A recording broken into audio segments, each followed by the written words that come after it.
Hello बच्चों, good evening. आज NEET का पेपर हो गया है आप सबका, तो मैं उम्मीद करता हूँ बहुत अच्छे से हुआ होगा। उसी का सॉल्यूशन लेके हम आपके सामने हाजिर हुए हैं कैम कॉम क्लासेस पे। मैं और हरीश सर आपको पूरा पेपर सॉल्व करवाएंगे। तो उसके सबसे पहले पार्ट में हम देखते हैं ऑर्गेनिक और इनऑर्गेनिक का पोर्शंस देखते हैं कि पेपर में कौन से क्वेश्चन आए थे। ओवरऑल पेपर जो था वो बहुत ईजी था और डायरेक्टली एनसीईआरटी बेस्ड आया था। जैसा कि मैं हमेशा क्लास में कहता रहा हूँ कि पेपर कम्प्लीटली जो है वो एनसीईआरटी की लाइन टू लाइन उन्होंने उठाई है और बिल्कुल ईजी था। ठीक है, स्टार्ट करते हैं। सबसे पहला क्वेश्चन जो है हमारे पास में जो पेपर है ये E1 है, इसका कोड है। ठीक है, E1 कोड है इसका। तो उसमें जो केमिस्ट्री है वो बायोलॉजी के बाद में आती है। 91 से क्वेश्चन स्टार्ट होते हैं।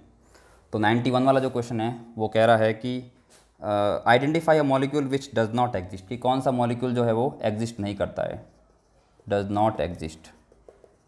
ठीक है, और इसके अंदर 4 ऑप्शन दिए गए हैं। पहला ऑप्शन है हीलियम He2, दूसरा है Li2, तीसरा है C2 और चौथा है आपका O2। तो ये बहुत ही सिंपल सा एमओटी का क्वेश्चन है। एमओटी के अकॉर्डिंग ऐसा होता है कि जिस भी मॉलिक्यूल का बॉन्ड ऑर्डर जीरो होता है तो वो एग्जिस्ट नहीं करेगा। और ये बहुत ही सिंपल है, इसमें बॉन्ड ऑर्डर काउंट करने की भी ज़रूरत नहीं है।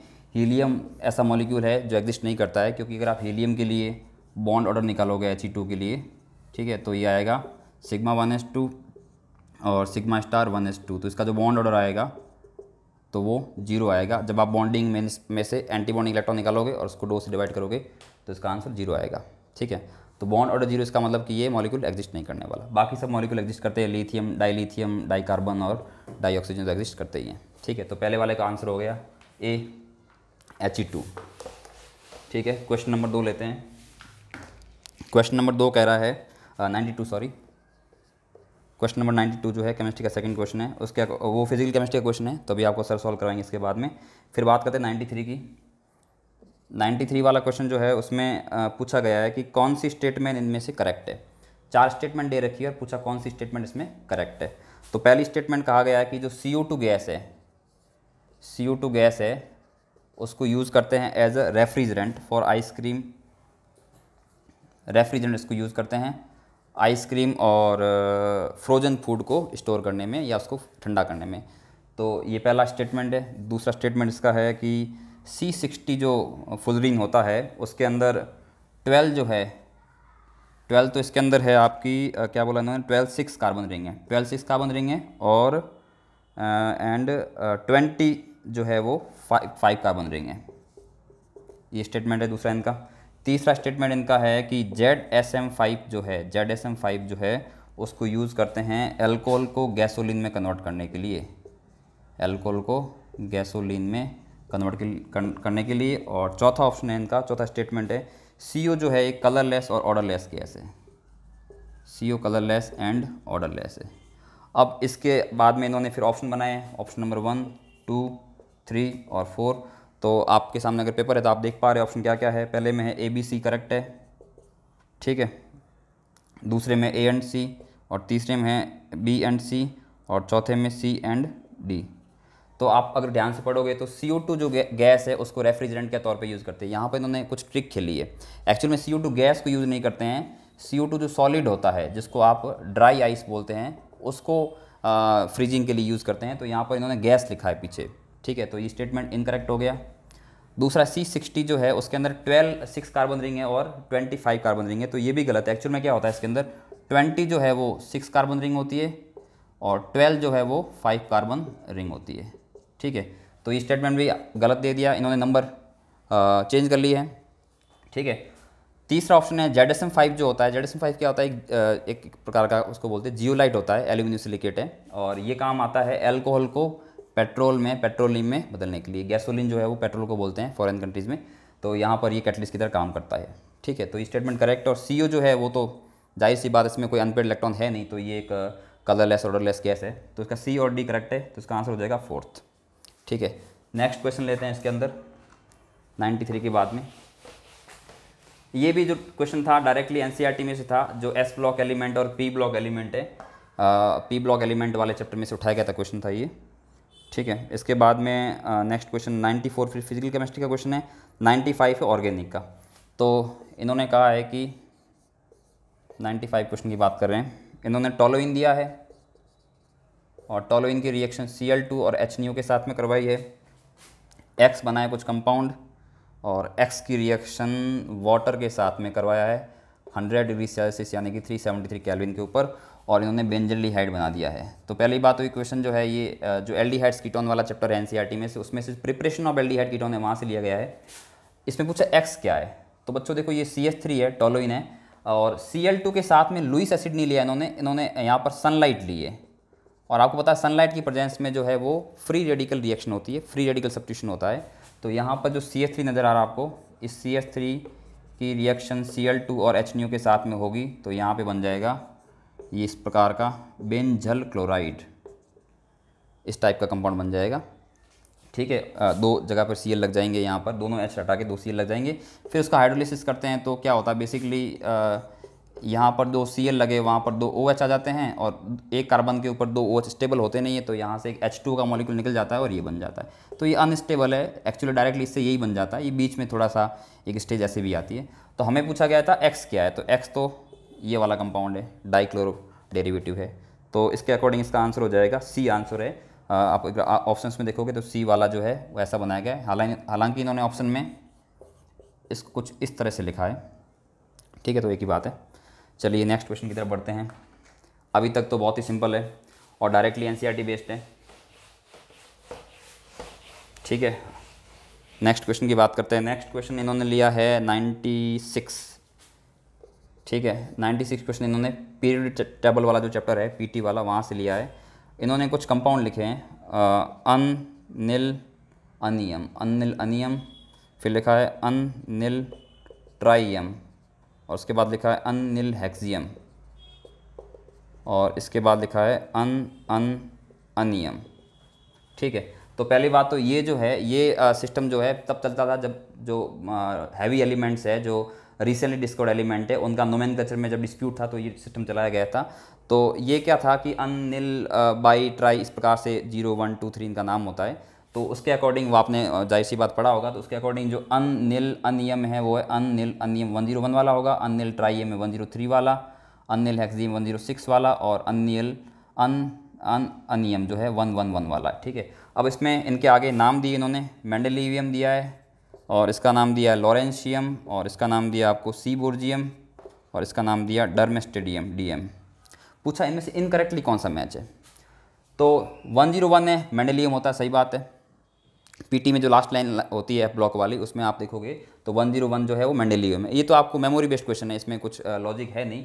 और 103 वाला है लॉरेंशियम होता है, 106 वाला ये होता है सीबोर्जियम, लेकिन 111 वाला जो है डर्मेस्टेडियम नहीं होता है, बल्कि रोएंट जेंटियम होता है, रोएंट जेनियम होता है, जिसका सिंबल होता है RG। तो ये ऑप्शन इनकरेक्ट है। तो इसके अंदर जो है ऑप्शन रहेगा वो रहेगा फोर्थ ऑप्शन। ठीक है, इस क्वेश्चन का आंसर रहेगा फोर्थ ऑप्शन D4। इसमें यही पूछा गया था कि कौन सा इनकरेक्ट है, तो ये वाला इनकरेक्ट है। ठीक है, बाकी ABC ऑप्शन जो है वो करेक्ट है। ठीक है, तो इसके हिसाब से जो है इसका ऑप्शन कौन सा हो जाएगा, D वाला। चलिए, so far so simple, moving on to the next question. Next question है 97, ये सॉलिड स्टेट का है, फिजिकल केमिस्ट्री का है। इसके बाद अपन बढ़ते हैं 98 की तरफ। 98 के अंदर पूछा गया है कि इनमें से कौन से मॉलिक्यूल के अंदर जो है आपका सभी मॉलिक्यूल्स का जीरो डाइपोल मोमेंट है। ठीक है, सभी मॉलिक्यूल्स का जीरो डाइपोल मोमेंट है। तो जीरो डाइपोल मोमेंट होने के लिए आपको पता होना चाहिए कि जीरो डाइपोल मोमेंट तब होगा जब वो कंपाउंड कैसा हो, सिमेट्रिकल हो। जब सिमेट्रिकल कंपाउंड होता है तो उसके अंदर डाइपोल मोमेंट जो है वो कैंसिल हो जाता है। तो इसमें खूब सारे ऑप्शन दिए गए हैं, मतलब मॉलिक्यूल खूब सारे दिए गए हैं। पहले ऑप्शन के अंदर दिया इन्होंने अमोनिया, दूसरे के अंदर इन्होंने बेरिलियम, मतलब इसका सेकंड जो पार्ट है बेरिलियम डाइफ्लोराइड, और वाटर, और कौन सा लिया इन्होंने 1,4 डाइक्लोरोबेंजीन, 1,4 डाइक्लोरोबेंजीन कुछ ऐसा होता है। ठीक है, तो इस तरह से दूसरा ऑप्शन, तीसरा ऑप्शन और चौथा ऑप्शन। ठीक है, इसका जो करेक्ट आंसर है वो फोर्थ ऑप्शन है। तो अपन सारे ऑप्शन लिखने की जरूरत नहीं है, जो फोर्थ ऑप्शन वो है वो मैं बताऊँ क्यों है। फोर्थ ऑप्शन इन्होंने BF3 लिया है, और लिया है बेरिलियम डाइफ्लोराइड BeF2, और ले लिया इन्होंने कार्बन डाइऑक्साइड CO2, और यही 1,4 डाइक्लोरोबेंजीन।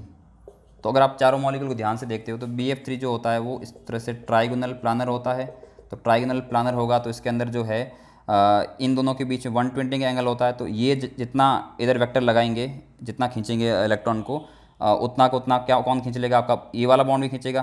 तो इन दोनों का रिजल्टेंट जो आएगा 120 पे, आप फिजिक्स में पढ़ते हो कि अगर दो वेक्टर क्वांटिटीज है और 120 पे है तो उनका रिजल्टेंट दोनों के बराबर का ही होता है। तो मान लो इसका भी एक्स था डाइपोल मोमेंट, इसका भी एक्स था, तो इन दोनों का रिजल्टेंट आएगा वो भी एक्स आएगा। अब एक्स के ठीक 180 पे एक और फ्लोरीन लगा हुआ, तो उसका भी क्या होगा, एक्स होगा, लेकिन डायरेक्शन अपोजिट है तो उसका जीरो हो जाएगा। तो डाइपोल मोमेंट जीरो मतलब क्या होगा कि यही तो सवाल पूछा है इन्होंने कि किसका डाइपोल मोमेंट जीरो है, तो पहले वाले का जीरो हो गया।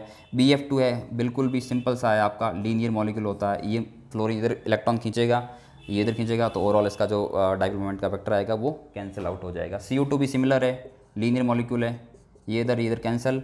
और ये जो डाइक्लोरोबेंजीन है 1,4 वाला, इसमें भी यहाँ से इलेक्ट्रॉन खींचेगा क्लोरीन और इधर से खींचेगा, तो ये भी आमने सामने 180 पे खींचा हो रहा है, तो यहाँ पर भी आपका डाइपोल मोमेंट जीरो हो जाएगा। नेक्स्ट क्वेश्चन लेते हैं इसके बाद में। अगला जो क्वेश्चन है 99 ऑन इलेक्ट्रोलिसिस, ये इलेक्ट्रोकेमिस्ट्री का है, ये अभी सर कराएंगे। इसके बाद में अपन बढ़ते हैं आगे 100 नंबर क्वेश्चन की तरफ बढ़ते हैं। 100वां क्वेश्चन ये कह रहा है कि reaction between acetone and methyl magnesium chloride followed by hydrolysis will give. बड़ा सिंपल सा क्वेश्चन है, ऑर्गेनिक का, स्ट्रेट फॉरवर्ड। एसीटोन दिया है और साथ में दिया है क्या, मिथाइल मैग्नीशियम ब्रोमाइड। ये देखो मिथाइल मैग्नीशियम ब्रोमाइड, और उसके बाद में जो भी कंपाउंड बनेगा उसका हाइड्रोलिसिस किया गया है, तो फाइनल कंपाउंड क्या बनेगा उसके बारे में पूछा गया है। ठीक है, तो बच्चों क्या होता है, मिथाइल मैग्नीशियम ब्रोमाइड के अंदर मिथाइल पे -3 होता है। RMgx जो है ग्रिग्नार्ड रीजेंट है ये एक्चुअल में, और ग्रिग्नार्ड रीजेंट के अंदर जो कार्बन वाला पार्ट होता है, जो एल्काइल पार्ट होता है, उस पर नेगेटिव चार्ज होता है, और मैग्नीशियम के ऊपर पॉजिटिव चार्ज होता है। तो एक न्यूक्लियोफाइल की तरह बिहेव करेगा, और न्यूक्लियोफाइल आके यहाँ जुड़ेगा, ये वाला बॉन्ड ओपन होगा, ये वाला बॉन्ड ओपन होगा, तो ये कुछ इस प्रकार का कंपाउंड बन जाएगा CH3CO, और यहाँ पर CH3 आके लग गया है, ये जो CH3 था यहाँ लग गया है, और ये CH3। अब इस ऑक्सीजन के ऊपर जो नेगेटिव चार्ज आया है बॉन्ड ऊपर जाने से, तो उसको बैलेंस कौन करेगा, ये MgBr। ठीक है, MgBr बैलेंस करेगा। अब आपने इसका हाइड्रोलिसिस कर लिया है, तो हाइड्रोलिसिस के अंदर ये वाला जो ऑर्गेनोमेटेलिक पार्ट है ये निकल जाएगा, और यहाँ पर H लग जाएगा, तो फाइनल प्रोडक्ट आपका ये बनेगा। तो इस कंपाउंड का कॉमन नेम है टर्सरी ब्यूटाइल एल्कोहल। तो ये हो जाएगा आपका आंसर। ऑप्शन के हिसाब से इसका आंसर जो है वो थर्ड होना चाहिए, थर्ड में लिखा गया है टर्सरी ब्यूटाइल एल्कोहल। ये भी क्वेश्चन डायरेक्टली NCERT का है, इसमें ये भी आपको अगर क्लास में पढ़ा है मेरे से किसी ने, तो मैंने क्लास में क्वेश्चन कराया भी था। नेक्स्ट क्वेश्चन लेते हैं। यहाँ पर अगला जो क्वेश्चन है, विच of the following oxo acid of sulphur has OO linkage. ठीक है, कौन से के अंदर जो है ऑक्सीजन ऑक्सीजन लिंकेज है, तो 101 वाला क्वेश्चन है। इसमें पहला दिया गया है सल्फरस एसिड। सल्फरस एसिड जो है वो तो सिंपली इस टाइप का होता है, कितने हैं, सल्फ़र के साथ H2 है और 3 O है, तो ये ऐसा हो जाता है कुछ इस तरह का, एक लोन पे रहती है। तो यहाँ पर कोई भी परऑक्साइड लिंकेज नहीं है। ठीक है, ये लिंकेज जो सवाल में इन्होंने पूछा है इसको परऑक्साइड लिंकेज बोलते हैं, तो पूछा किस में परऑक्साइड लिंकेज है, तो पहले वाला ऑप्शन के अंदर तो परऑक्साइड लिंकेज है नहीं। दूसरा वाला जो है इन्होंने क्या दिया, सल्फ्यूरिक एसिड है, तो उसके अंदर भी परऑक्साइड लिंकेज नहीं होता, इसका स्ट्रक्चर ऐसा होता है कुछ। ठीक है, तो आप देखो यहाँ पर भी ऐसा कोई लिंकेज नहीं है। तीसरा दिया इन्होंने H2S2O8 पर ऑक्सो डाइसल्फ्यूरिक एसिड, ये तो नाम से पता चल रहा है, आप देखो पर ऑक्सो मतलब परऑक्साइड लिंकेज है इसके अंदर। ठीक है, और नाम नहीं भी पता होता तो हम बना सकते इसका स्ट्रक्चर, ऐसा इसका स्ट्रक्चर होता है। ये भी सब प्लेन NCERT का जो है P ब्लॉक चैप्टर है आपका 12th क्लास वाला, वहाँ से लिया गया है। तो आपको नज़र आ रहा होगा ये इसके अंदर परऑक्साइड लिंकेज है, इसीलिए ये कंपाउंड जो है अनस्टेबल होता है, क्योंकि परऑक्साइड बॉन्ड जो है वो अनस्टेबल होता है। इसका जो चौथा ऑप्शन है वो है ओलियम है, और ओलियम में आप जानते हो सिंगल बॉन्ड होता है, वहाँ पर डबल O की जगह पर, जो यहाँ पर 2 OR है वहाँ पर 1 O है, तो इसका ऑप्शन हो जाएगा थर्ड ऑप्शन। ठीक है, इस क्वेश्चन का अगला लेते हैं 102। 102 जो है इसकी बात करते हैं। 102 के अंदर बच्चों क्या पूछा है कि which of the following amine will give carbylamine test. इनमें से कौन सा अमीन कार्बोलमाइन टेस्ट देता है। तो कार्बोलमाइन टेस्ट क्या होता है, 1 डिग्री अमीन जो होते हैं उनकी रिएक्शन क्लोरोफॉर्म और KOH के साथ में करवाते हैं, तो NC यानी कि आइसोसाइनाइड के अंदर कन्वर्ट हो जाता है, और एक इसकी बहुत ही बेकार सी स्मेल होती है, इसको बोलते हैं आइसोसाइनाइड टेस्ट। तो ये सिर्फ प्राइमरी अमीन्स देते हैं। तो ऑप्शन अगर आपको दिखाई दे रहा है, तो ऑप्शन के अंदर पहले के अंदर दे रखा है आपको एनिलीन जो कि प्राइमरी अमीन है, और दूसरा जो है वो दे रखा है आपका N मिथाइल एनिलीन, तो वो एक सेकेंडरी अमीन है। मतलब NH2 ग्रुप होना चाहिए। तो NH2 ग्रुप तो पहले में दिखाई दे रहा है, तो इसका आंसर तो पहला हो ही गया है। बाकी आप ऑप्शन देख लो भले, ये सभी सेकेंडरी या टर्सरी है, थर्ड वाला है वो भी टर्सरी है, और फोर्थ वाला है वो सेकेंडरी है। तो इसमें जो इसका आंसर होगा वो फर्स्ट वाला होगा। वैसे रिएक्शन तो सेकेंडरी और टर्सरी भी कर लेते हैं, लेकिन फिर उसमें ये वाला कंपाउंड नहीं बनता है, और जब तक ये कंपाउंड नहीं बनेगा तो उसको आइसोसाइनाइड टेस्ट नहीं कहेंगे। तो उन्होंने पूछा है कि कौन सा इसमें आइसोसाइनाइड, या उसका कार्बोलमाइन नाम भी होता है, तो कार्बोलमाइन टेस्ट देता है। तो उसके लिए कंडीशन है कि ये NH2 ग्रुप होना चाहिए। और ये रिएक्शन जो है, ऐसा क्वेश्चन अभी JEE का जो पेपर हुआ था है ना, अभी थोड़े दिन पहले, उसमें भी एक ऐसा क्वेश्चन आया था। ये भी सिंपल सी जो आपकी अमीन वाले चैप्टर है, नाइट्रोजन कंटेनिंग कंपाउंड, वहाँ से ली गई रिएक्शन है ये। चलिए नेक्स्ट, इसके बाद में है अगला 103, calculate spin only magnetic moment of chromium 2+ ion. बहुत ही क्लासिक, बहुत ही पॉपुलर क्वेश्चन है, बच्चा इसका आंसर जानता है। यहाँ पे आपको क्रोमियम 2+ दिया गया है, और क्रोमियम 2+ का मैग्नेटिक मोमेंट पूछा है। मैग्नेटिक मोमेंट का फॉर्मूला होता है N और N+2, इस तरह से N+2 उसका अंडर रूट होता है, और बोर मैग्नेट्रॉन में इसकी यूनिट होती है। ठीक है, आपको कुछ नहीं करना, बस ये सब फॉर्मूले बच्चे लगाते हैं, अपने को डायरेक्ट ट्रिक से करना है। डायरेक्ट ट्रिक ये होती है, क्रोमियम के अंदर कितने अनपेयर्ड इलेक्ट्रॉन हैं।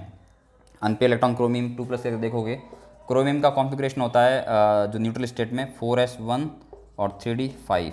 अब 2+ है, मतलब 2 इलेक्ट्रॉन निकाल लिए गए, तो 2+ 2 इलेक्ट्रॉन निकाल लोगे तो यहाँ 0 हो जाएगा, और यहाँ 3d4 हो जाएगा। 3d4 हो जाएगा, जिसके पास में 3d के अंदर 4 इलेक्ट्रॉन जो है वो अनपेयर्ड है। ठीक है, 4 इलेक्ट्रॉन जो है वो अनपेयर्ड है, 4 इलेक्ट्रॉन अनपेयर्ड है इसका, है ना, 1 2 3 4, 4 इलेक्ट्रॉन अनपेयर्ड है। तो इसका जो मैग्नेटिक मोमेंट है वो हो जाएगा 4.90। कैसे पता चला? चाहे तो आप 4 यहाँ पर 4 वैल्यू रख के कैलकुलेट कर लो, इतना ही आएगा। नहीं तो हमने डायरेक्ट ट्रिक सीखी है, आप चाहे कहीं से भी पढ़े हो, आपने सीखा होगा कि अगर जो है अनपेयर्ड इलेक्ट्रॉन 1 होता है तो उसका मैग्नेटिक मोमेंट 1.73 आता है, अगर 2 होता है तो उसका आता है 2.84, 3 अनपेयर्ड इलेक्ट्रॉन होते हैं तो उसका आता है 3.87, 4 होता है तो 4.90, और 5 आता है तो 5.92 आता है। तो अगर इलेक्ट्रॉन अनपेयर्ड इलेक्ट्रॉन 1 है तो ये वाला आएगा, मतलब ये वाला ऑप्शन आएगा। जो आगे नंबर लिखा होता है उसके अकॉर्डिंग आपको याद रखना है। तो यहाँ पर अनपेयर्ड इलेक्ट्रॉन 4 है तो 4.90 वाला हो जाएगा डायरेक्टली, है ना। ऑप्शन कौन सा हो जाएगा? 4.90 वाला, बी ऑप्शन, सेकंड ऑप्शन। ठीक है, अगेन स्ट्रेट फॉरवर्ड क्वेश्चन है, डी ब्लॉक एलिमेंट से लिया गया क्वेश्चन है ये। और वैसे इसको केमिकल बॉन्डिंग के अंदर भी जब मैग्नेटिक प्रॉपर्टीज पढ़ाते हैं या पीटी के अंदर, तब भी इसको बता दिया करते हैं। ठीक है, इसके बाद में फिर आगे जो क्वेश्चन लिया गया है 104, वो फिजिकल का है, थर्मोडायनेमिक्स से। उसके बाद वाला भी फिजिकल का है, उसके बाद फिजिकल। फिर 107 है, फिर से केमिस्ट्री क्वेश्चन है, ऑर्गेनिक केमिस्ट्री का। और उसमें क्या कहा गया है कि reaction between benzaldehyde and acetophenone is presence of dilute NaOH is known as. इन्होंने लिया है बेंजल्डिहाइड, ठीक है, ये बेंजल्डिहाइड लिया है, और साथ में लिया एसिटोफेनॉन CH3CO और CH3, और इसकी रिएक्शन डाइल्यूट NaOH के साथ में करवा दी है। और पूछा है कि ये जो रिएक्शन होगी इसको क्या नाम दिया जाए। ऑप्शन में पूछा aldol condensation, Cannizzaro reaction, cross Cannizzaro reaction, और क्रॉस एल्डोल कंडेंसेशन। ठीक है बच्चों, एल्डोल पहले तो ये पता करते हैं कि एल्डोल है कैनिजारो। एक छोटा सा डिफरेंस होता है एल्डोल और कैनिजारो में, कि एल्डोल के अंदर लेते डाइल्यूट बेस और कैनिजारो के अंदर लेते कंसनट्रेट बेस। तो यहाँ पर आपका बेस लिया गया और डाइल्यूट लिया गया, इसका मतलब है ये तय हो गया कि एल्डोल रिएक्शन है। अब एल्डोल के अंदर कौन सी है, सिंपल एल्डोल है या क्रॉस एल्डोल है? तो दोनों प्रोडक्ट देखो आप, दोनों रिएक्टेंट अलग अलग है कि सेम है? बिल्कुल अलग अलग है, तो ये क्रॉस एल्डोल रिएक्शन है। ठीक है, इसमें वैसे आप ये मत सोचना कि इसके अंदर अल्फा हाइड्रोजन नहीं है तो एल्डोल कैसे होगी। तो अल्फा हाइड्रोजन उसमें पड़े हैं, किसी दोनों मॉलिक्यूल में से एक में अल्फा हाइड्रोजन होना जरूरी है। दोनों में तो अच्छी बात है, लेकिन कम से कम एक में होना चाहिए। तो इस रिएक्शन में क्या होगा, यहाँ से O निकलेगा और यहाँ से 2 हाइड्रोजन निकल जाते हैं इस तरह से, और ये प्रोडक्ट बन जाता है इसके अंदर। वैसे इस रिएक्शन का नाम जो है, असली नाम है वो वैसे तो ये क्रॉस एल्डोल ही है रिएक्शन, लेकिन क्रॉस एल्डोल के अंदर भी इस रिएक्शन का खास नाम होता है जिसको बोलते हैं क्लेजन-शिम्ट रिएक्शन। ठीक है, लेकिन वो हमारे NCERT में है नहीं इसका कोई जिक्र, तो उसका नाम नहीं लेंगे, इसको सिंपल क्रॉस एल्डोल ही मानेंगे। ठीक है, वैसे क्रॉस एल्डोल का पार्ट ही होता है वो। तो इसका आंसर जो है वो हो जाएगा आपका फोर्थ आंसर हो जाएगा, 107 क्वेश्चन का फोर्थ आंसर है क्रॉस एल्डोल कंडेंसेशन। ठीक है, हालांकि कंडेंसेशन होगा नहीं, इसमें हीटिंग लेनी चाहिए थी, इन्होंने हीटिंग ली नहीं है, तो ठीक है, सब कंडेंसेशन दे रखे तो कंडेंसेशन टिक कर देंगे, बाकी खाली एल्डोल ही होगा यहाँ तक। तो इसका आंसर हो गया फोर्थ। अगला फिर से सिंपल सा क्वेश्चन है 108 जो है, paper chromatography is an example of, कि पेपर क्रोमेटोग्राफी जो है वो किसका एग्जाम्पल है। अब बच्चे इसका आंसर ढूंढेंगे कहाँ पर, वहाँ पे ढूंढेंगे जो कौन सा चैप्टर था ना अपना मेटलर्जी वाला चैप्टर, उसके पीछे क्रोमेटोग्राफी दे रखा था। लेकिन आपको पता होना चाहिए कि इन्होंने इस साल 2020-21 में उसमें से क्रोमेटोग्राफी हटा दिया है, ठीक है। तो ये क्रोमेटोग्राफी आंसर कहाँ मिलेगा, एक्चुअली में इसका आंसर मिलेगा आपको 11th क्लास का जो सेकंड पार्ट है केमिस्ट्री का, उसमें जो ऑर्गेनिक केमिस्ट्री वाला चैप्टर है, जो some basic technique of organic chemistry वाला, उसके अंदर जाके आप देखोगे तो सेपरेशन टेक्निक के अंदर दे रखा है ये, पेज नंबर जो है ये 362 पे है। और पेपर क्रोमेटोग्राफी वहाँ पर साफ शब्द लिखा गया है साफ शब्दों में कि जो पेपर क्रोमेटोग्राफी जो है ये एक पार्टीशन क्रोमेटोग्राफी का एग्जाम्पल है। तो एक बहुत फैक्ट बेस्ड क्वेश्चन है ये, तो इसका आंसर हो जाएगा सेकंड, ठीक है। आप इसको अगर नेट पे ढूंढने की कोशिश करोगे, नेट पे इसके खूब सारे मतलब कहीं कहीं इसको एडजॉर्प्शन क्रोमेटोग्राफी बताया जाता है कुछ किताबों के अंदर और नेट में, तो उस पर आप कंफ्यूज नहीं होना, सीधा सीधा एनसीईआरटी की लाइन है, इसका आंसर हो जाएगा पार्टीशन क्रोमेटोग्राफी, ठीक है। आगे बढ़ते हैं, आगे एक बहुत ही फेमस रिएक्शन आ गई है ऑर्गेनिक केमिस्ट्री की। सवाल ये हैं कि एन इंक्रीज नहीं, ये तो फिर उसका फिजिकल केमिस्ट्री का है, इसको बाद में देखेंगे हम। 1010 वो भी फिजिकल का है। 111 111 जो है ये इनऑर्गेनिक का क्वेश्चन है। इसके अंदर पूछा इनमें से कौन सी स्टेटमेंट करेक्ट है, कौन सी स्टेटमेंट जो है वो करेक्ट स्टेटमेंट है। एक मिनट मार्कर चेंज कर लेते हैं। हाँ, तो पहली स्टेटमेंट कहा इन्होंने, wrought iron is impure iron with 4% carbon. Metallurgy से लिया इन्होंने सवाल ये, ठीक है, 4 ऑप्शन मेटलर्जी से है, अच्छी बात है। रॉट आयरन इन्होंने कहा कि 4% जो इम्प्योर आयरन होता है उसको बोलते हैं, बिल्कुल नहीं बोलते हैं। जब आप ब्लास्ट फर्नेस में आयरन की मेटलर्जी करते हो तो सबसे पहला जो आयरन निकलता है वो पिग आयरन होता है, उसमें जो है वो 4% कार्बन होता है, ठीक है, वो इम्प्योर आयरन होता है। फिर पिग कार्बन से क्या बोलते हैं, पिग आयरन से कास्ट आयरन बनाते हैं, कास्ट आयरन से फिर रॉट आयरन। तो रॉट आयरन तो मैक्सिमम प्योर वाला होता है, उसमें तो ट्रेसेज में कार्बन होता है, तो ये पहला ऑप्शन गलत हो गया और इनकरेक्ट ऑप्शन है। अपने करेक्ट स्टेटमेंट पूछिए। तो सेकंड कह रहा है कि blister copper has blistered appearance due to evolution of CO2। Blister copper क्या होती है, जब मेटलर्जी करते हैं कॉपर की तो लास्ट में जो कॉपर मिलती है हमें, तो एक्चुअल में क्या होता है, कॉपर जो है हमें कॉपर सल्फाइड से प्राप्त करनी पड़ती है, जो कॉपर पायराइट जो और होती है वहाँ से। तो जब कॉपर हमें मिलती है तो सल्फर डाइऑक्साइड गैस की वजह से उसमें बुलबुले निकलने की वजह से उसमें ब्लिस्टर बन जाते हैं, फफोले बन जाते हैं, ठीक है। तो ब्लिस्टर कॉपर के अंदर जो होल्स होते हैं वो SO2 गैस निकलने की वजह से होते हैं, ना कि CO2। तो इन्होंने क्या कहा, blister copper has blister appearance due to CO2, तो ये गलत स्टेटमेंट है, यहाँ पर SO2 होना चाहिए। देखो बहुत माइन्यूटली चेंज कर ले ये लोग, ठीक है ना, देखो कितने ये होशियार, सब प्योर NCERT बेस्ड है लेकिन बस थोड़ा थोड़ा सा चेंज कर रहे हैं यहाँ पर।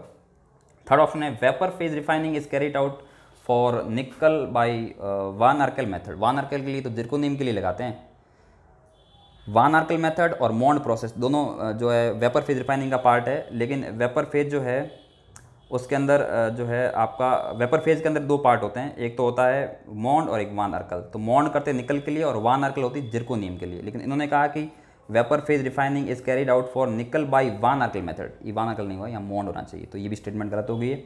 चौथा स्टेटमेंट है pig iron can be moulded into variety of shapes. बिल्कुल सही बात है, पिग आयरन जो होता है बहुत मेलेबल होता है, उसको आप किसी भी वैरायटी के शेप में, किसी भी शेप की वैरायटी में आप उसको मोल्ड कर सकते हो। ये पिग आयरन को कर सकते हैं, कास्ट आयरन को नहीं करते हैं। कई को लगे कास्ट आयरन जो होता है ना that can be casted into variety of objects, but no, it's about pig iron, ठीक है। तो ये वाला ऑप्शन इसका करेक्ट है, मेटलर्जी का है, डायरेक्टली NCERT बेस्ड है। तो 111 का भी फोर्थ हो जाएगा। फिर कहा गया कि जो टर्सी ब्यूटाइल कार्बोकेटाइन होता है, क्वेश्चन नंबर 112 क्वेश्चन नंबर है जिसका नाम है टर्सी ब्यूटाइल कार्बोकेटाइन। तो वो बताया इन्होंने कि ज़्यादा स्टेबल है, किससे ज़्यादा स्टेबल है, सेकेंडरी ब्यूटाइल कार्बोकेटाइन से। तो टर्सी ब्यूटाइल कार्बोकेटाइन कुछ ऐसा होता है और ये होता है टर्सी ब्यूटाइल कार्बोकेटाइन, और सेकेंडरी ब्यूटाइल कार्बोकेटाइन जो है वो कुछ इस टाइप का होता है, ठीक है। तो कहा है कि ये वाला जो है कार्बोकेटाइन टर्सी ब्यूटाइल वाला ये ज़्यादा स्टेबल है सेकेंडरी ब्यूटाइल से। तो क्यों स्टेबल है, तो बच्चों देखो यहाँ पर आप लोगों ने पढ़ा होगा ये sp2 कार्बन है, उसके बगल में sp3 कार्बन है, और sp3 कार्बन पे लगे हुए हाइड्रोजन को बोलते हैं अल्फा हाइड्रोजन, और यहाँ पर 3 3 6 और 3 9 अल्फा हाइड्रोजन है। और वहाँ पे आप देखोगे तो यहाँ sp2 है, इसके पास में sp3 और इस पे sp3, तो 3 और 2 5 अल्फा हाइड्रोजन है। तो इसमें हाइपर कॉन्जुगेशन कम होगा, इसमें ज़्यादा होगा। तो हाइपर कॉन्जुगेशन की वजह से स्टेबल होता है ये, और बल्कि इतना स्टेबल होता है कि जो बेंजाइल वाला कार्बोकेटाइन है उससे भी ज़्यादा स्टेबल हो जाता है ये। तो इसकी वजह हाइपर कॉन्जुगेशन। क्लास में ये डिस्कस बहुत ही कॉमनली किया जाता है, कोई बहुत नया या अलग क्वेश्चन नहीं है ये। फिर अगला है 113 वाला, विच of the following is a cationic detergent. Cationic detergent कौन सा, इन्होंने सवाल पूछा है। तो पहला ऑप्शन दिया है सोडियम लोराइल सल्फेट। सोडियम लोराइल सल्फेट तो साहब आपका होता है एनायनिक डिटर्जेंट। ये क्वेश्चन जो है ये आपका जो chemistry in everyday life chapter है जो 12th क्लास वाला, वहाँ से लिया गया है। तो इसका जो है फर्स्ट आंसर गलत है। सोडियम स्टीरेट, ये तो डिटर्जेंट है ही नहीं, ये तो सोप होता है, ठीक है, तो ये भी गलत हो गया। Third acetyl trimethyl ammonium bromide, बिल्कुल अमोनियम वाले जो सॉल्ट होते हैं, अमोनियम का मतलब क्या होता है, एन के ऊपर पॉजिटिव चार्ज, तो अमोनियम के जो सॉल्ट होते हैं, जो लॉन्ग फैटी एसिड सॉल्ट होते हैं, उन्हीं को बोलते हैं कैटायन डिटर्जेंट, तो इसका आंसर हो जाएगा थर्ड। फोर्थ में दिया सोडियम डोडेसाइल बेंजाइन सल्फोनेट, ये भी जो है आपके नेगेटिव वाला का आंसर है, मतलब उसका एग्जाम्पल है, तो इसका आंसर हो जाएगा थर्ड आंसर हो जाएगा सेटाइल ट्राईमिथाइल अमोनियम ब्रोमाइड, ठीक है, बहुत सिंपल था, इसको लिखवाने की जरूरत है नहीं, मेमोरी बेस्ड क्वेश्चन है, और बल्कि डायरेक्ट पता चल रहा है अमोनियम नाम से कि कैटायन एक ही होगा, ठीक है। इसके बाद में है 114, question number 114, elimination of 2 bromopentane from, ये क्वेश्चन है 114 जिसमें कहा गया है कि आपका 2 ब्रोमोपेंटेन जो है ये होता है 2 bromopentane, elimination reaction of 2 bromopentane to form pentyne, इससे आपको पेंटुइन बनाना है, पेंटुइन ये वाला कंपाउंड होता है, ठीक है, ये स्टेटमेंट है। और पूछा है 4 इन्होंने स्टेटमेंट दी है, पूछा कौन सी इसके अंदर करेक्ट है, ठीक है। पहला ए स्टेटमेंट कहा गया कि ये जो रिएक्शन है ये बीटा एलिमिनेशन है, ठीक है, तो साहब बिल्कुल सही है, क्योंकि यहाँ से Br निकलता है और यहाँ से H निकलता है, ठीक है, तो ये वाला जो कार्बन है इसको बोलते हैं अल्फा कार्बन और इसके पास वाले को बीटा कार्बन बोलते हैं, तो बीटा वाले से हाइड्रोजन निकलता है और यहाँ से ब्रोमीन निकलता है, तो यहाँ पर डबल बॉन्ड आ जाता है बीच में, आप देखो, तो ये बीटा एलिमिनेशन है, बिल्कुल सही बात है। और एनसीईआरटी ने बल्कि इसका नाम बीटा एलिमिनेशन दे रखा है, एनसीईआरटी E1 E2 की बात नहीं करती है, सिर्फ बीटा एलिमिनेशन दे रखा है सिंपल वाला, तो ये पहला वाला स्टेटमेंट करेक्ट है। फिर दूसरा कहा इन्होंने कि ये जो है एक जेसेव रूल को फॉलो करती है, जेसेव रूल सेजेफ रूल को ही बोलते हैं, ठीक है, रशियन साइंटिस्ट था, उसका नाम जो है कभी जेसेव लिखते हैं, कई बार उसका सेजेफ लिखते हैं, तो बिल्कुल सही बात है। ये Br के साथ में ये वाला H निकला, देखो मोर स्टेबल एल्कीन बना है, डबल बॉन्ड जब बीच में आता है तो वो जो एल्कीन होता है उसको सेजेफ एल्कीन या जेसेव एल्कीन बोलते हैं। अगर डबल बॉन्ड यहाँ पर नहीं आकर यहाँ पर आता, टर्मिनल पे आता, मतलब ये वाला हाइड्रोजन निकलता अगर, तो इसको बोलते हैं, आप क्या बोलते हैं इसको, हॉफमैन प्रोडक्ट बोलते हैं, ठीक है ना, तो अभी तो ये जेसेव ही है, ठीक है, तो दूसरा ऑप्शन भी इसमें करेक्ट है, जेसेव वाला भी। तीसरा इन्होंने कहा कि ये डीहाइड्रोहाइड्रोजनेशन रिएक्शन है, बिल्कुल है, डीहाइड्रोजनेशन का मतलब ये होता है कि हाइड्रोजन भी निकल रहा है और हेलोजन भी निकल रहा है, तो डी मतलब निकलना हाइड्रोजन और हेलोजन का, तो ये डीहाइड्रोहाइड्रोजनेशन रिएक्शन है, तीसरा भी करेक्ट है डीहाइड्रोजनेशन वाला। और चौथा इन्होंने कहा है कि एक डीहाइड्रेशन रिएक्शन, ये तो बकवास हो गई, डीहाइड्रेशन कैसे हो सकता है, इसमें पानी कहाँ निकल रहा है, OH तो है ही नहीं इसके अंदर कहीं पर, तो ये वाला इसका जो ऑप्शन है वो करेक्ट इनकरेक्ट है। तो कुल मिला के अब इसका जो करेक्ट ऑप्शन कौन सा बनेगा, ABC। अगर आप इसके आंसर देखोगे तो फर्स्ट वाले ऑप्शन के अंदर ही दे रखा है ABC वाले जो है वो करेक्ट है आपके, ठीक है, तो 114 का हो गया पहला ऑप्शन। फिर आते हैं आपके 116 के ऊपर, 116 वाला जो है वो लिया गया आपका कोऑर्डिनेशन कंपाउंड से, 115 वाला सॉल्यूशन से है, फिजिकल का पोर्शन है, तो अभी इसको करेंगे इसके जस्ट ऑर्गेनिक इनऑर्गेनिक होने के बाद में। इसके बाद में आप देखो 116 वाला क्वेश्चन है, उसके अंदर पूछा है कि which of the following is correct order of increasing field strength of ligand to form coordination compound, बिल्कुल स्पेक्ट्रोकेमिकल सीरीज है, उसमें जो लिगेंड है उनका एक ऑर्डर होता है, उसको उनकी क्या बोलते हैं, फील्ड स्ट्रेंथ बोलते हैं, उसके अकॉर्डिंग उनको अरेंज किया होता है, एनसीईआरटी का ऑर्डर है बिल्कुल, और इसमें ऑप्शन दिए गए हैं। तो यहाँ पर 4 टाइप के लिगेंड है, एक तो SCN- और एक है आपका F-, एक है आपका C2O4- ऑक्जेलेट, और एक है CN-। अब आपको पता है इन चारों में सबसे स्ट्रॉन्ग कौन सा होगा, साइनाइड सबसे स्ट्रॉन्ग होता है, साइनाइड और कार्बन मोनोऑक्साइड जो सबसे स्ट्रॉन्ग वाले होते हैं, और इन सब में सबसे वीक कौन सा होगा, हेलोजन वाला होगा, तो हेलोजन वाला कौन सा, F-। बचे ऑक्जेलेट और SCN-, तो इसमें आपको याद रखना पड़ेगा सीरीज़ के अकॉर्डिंग, अगर आपको याद होगा तो ऑक्जेलेट है वो सीक्वेंस में पहले आता है और उसके बाद में SCN- आता है, ठीक है, तो इसके अकॉर्डिंग इसका कौन सा ऑप्शन बन जाएगा, इसका बन जाएगा आपका थर्ड ऑप्शन। तो 116 जो क्वेश्चन है 116 इसका थर्ड आंसर है, ये वाला ऑर्डर होगा इसका, मेमोरी बेस्ड क्वेश्चन था ये। फिर इन्होंने पूछा है 117 के अंदर कि इनमें से कौन सा बेसिक अमीनो एसिड है, तो अमीनो एसिड जो है 20 टाइप के होते हैं, उनमें कुछ एसिडिक होते हैं, कुछ बेसिक होते हैं, कुछ न्यूट्रल होते हैं, तो बेसिक कौन सा, इसके लिए आपने अलग अलग जगह पे अलग अलग ट्रिकें पढ़ी होगी। इसके अंदर जो बेसिक है आपका वो लाइसिन वाला होता है, ठीक है, बेसिक का मतलब ये होता है कि उसके अंदर जो है जो अमीनो ग्रुप है या बेसिक ग्रुप है वो ज़्यादा है एसिडिक ग्रुप की कंपैरिजन में, तो लाइसिन है, अगर उसका स्ट्रक्चर आपको याद हो तो ऐसा स्ट्रक्चर होता है इसका, इस टाइप का इसका स्ट्रक्चर होता है NH2 और COOH, ठीक है, तो ये आपका लाइसिन का स्ट्रक्चर है। तो आप देखो इसके अंदर एक एसिडिक ग्रुप होता है लेकिन बेसिक ग्रुप 2 है, तो जब बेसिक वाले ग्रुप जो है यानी कि अमीनो ग्रुप है वो ज़्यादा हो जाए एसिडिक ग्रुप से तो उसको बेसिक अमीनो एसिड बोलते हैं। तो ये लाइसिन है आपका बेसिक अमीनो एसिड, लाइसिन है, आर्जिनिन, ये सब बेसिक अमीनो एसिड हुआ करते हैं। ठीक है, तो इसका आंसर हो जाएगा फोर्थ, 117 का फोर्थ आंसर है लाइसिन। ठीक है, फिर अगला 118 वाला क्वेश्चन। 118 वाला क्वेश्चन जो है बहुत ही मतलब आप समझो कि गहराई से उठाया गया एनसीईआरटी में से। ठीक है, अगर आपने एनसीईआरटी लाइन टू लाइन पढ़ी तो ये जो है एस ब्लॉक में जो NaCl जो कंपाउंड है पढ़ाया गया है, उसमें NaCl की जो प्रिपरेशन मेथड है वहाँ से बीच में से एनसीईआरटी की लाइन उठाई है। एक्चुअल में NaCl जो है आपको पता है कि जो समुद्र का पानी होता है, सी वाटर, मैरीन वाटर बोलते हैं इसको, उसमें से आप ऑब्टेन करते हो, या जो झीलें वगैरह होती है, नमकीन झील वगैरह, उससे ऑब्टेन करते हो। तो उससे NaCl के साथ साथ में मैग्नीशियम क्लोराइड और आपका कैल्शियम क्लोराइड भी घुला हुआ होता है। अब आपको पता है कि मैग्नीशियम क्लोराइड और कैल्शियम क्लोराइड जो आपने सॉल्युबिलिटी प्रोडक्ट पढ़ा है कभी, या आपने सॉल्युबिलिटी पढ़ी है, तो आपको पता है कि ये दोनों कंपाउंड जो है ये होते हैं इस तरह से होते हैं हाइग्रोस्कोपिक, या आप इसको डेली इक्वेशेंट बोल सकते हो। ये दोनों कंपाउंड डेली इक्वेशेंट होते हैं। डेली इक्वेशेंट मतलब ये पानी को एब्जॉर्ब करते हैं, पानी के अंदर बहुत ज़्यादा सॉल्यूबल है ये। ठीक है, वाटर में हाईली सॉल्यूबल है। ठीक है, अब सॉल्यूबल तो वैसे NaCl भी है, लेकिन ये दोनों तो बहुत ज़्यादा ही सॉल्यूबल है। अब अगर आप इसमें HCl पास करोगे, ठीक है, तो कॉमन आयन इफेक्ट की वजह से ये NaCl जो है ये तो आपका प्रेसिपिटेट बन जाएगा, इसका क्रिस्टलाइजेशन हो गया। उन दोनों का नहीं होगा, इन दोनों का, क्योंकि ये पानी में बहुत ज़्यादा सॉल्यूबल है, तो इनका प्रेसिपिटेशन करना या क्रिस्टलाइजेशन करना पॉसिबल नहीं है, उतना आसान नहीं है। तो सवाल के अंदर ये पूछा गया कि HCl was pass through a solution of calcium chloride, magnesium chloride and NaCl, which of the following compound crystallises, तो ओनली NaCl। आंसर इसका हो जाएगा सेकेंड। ठीक है, ओनली NaCl, एस ब्लॉक में लिया गया, एकदम NCERT की लाइन है। ठीक है, नेक्स्ट क्वेश्चन है फिर बहुत ही सिंपल और कई बार पूछा गया, लगभग हर तरह के एग्जाम में पूछते हैं। ये जो नॉर्मल बाकी एग्जाम होते हैं SSC वगैरह के, इनके अंदर भी पूछते हैं इसको, नीट के अंदर भी पूछते हैं, JEE के अंदर भी पूछते हैं, बहुत ही कॉमन क्वेश्चन है। सवाल ये कि which of the following is a natural polymer, इनमें से नेचुरल पॉलीमर कौन सा है। 119वां जो है क्वेश्चन है, तो इसका जो है cis 1,4 पॉलीआइसोप्रीन, बिल्कुल यही होता है नेचुरल आपका जो रबर होता है, या एक्चुअल में ये नेचुरल रबर का फॉर्मूला है। तो उन्होंने पूछा नेचुरल पॉलीमर कौन सा है, तो ये वाला ये नेचुरल पॉलीमर। ठीक है, ये नेचुरल रबर का फॉर्मूला है, कौन सा, cis 1,4 पॉलीआइसोप्रीन। अगर यहाँ पर ट्रांस होता तो फिर गट्टा पर्चा बन जाता। ठीक है, और गट्टा पर्चा जो है वो नेचुरल नहीं है, कैसा हो जाता है आपका आर्टिफिशियल।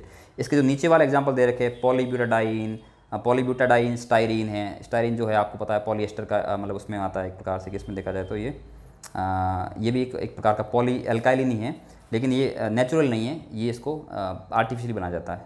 तो पॉलीब्यूटाडाइन और पॉलीब्यूटाडाइन एक्रोनाइटाइल जो होता है ये भी आपके जो है आर्टिफिशियल है। इसका आंसर है पहला, जो कि नेचुरल रबर है, जो कि नेचुरल पॉलीमर है। ठीक है, इसके बाद में 120 नंबर क्वेश्चन 120।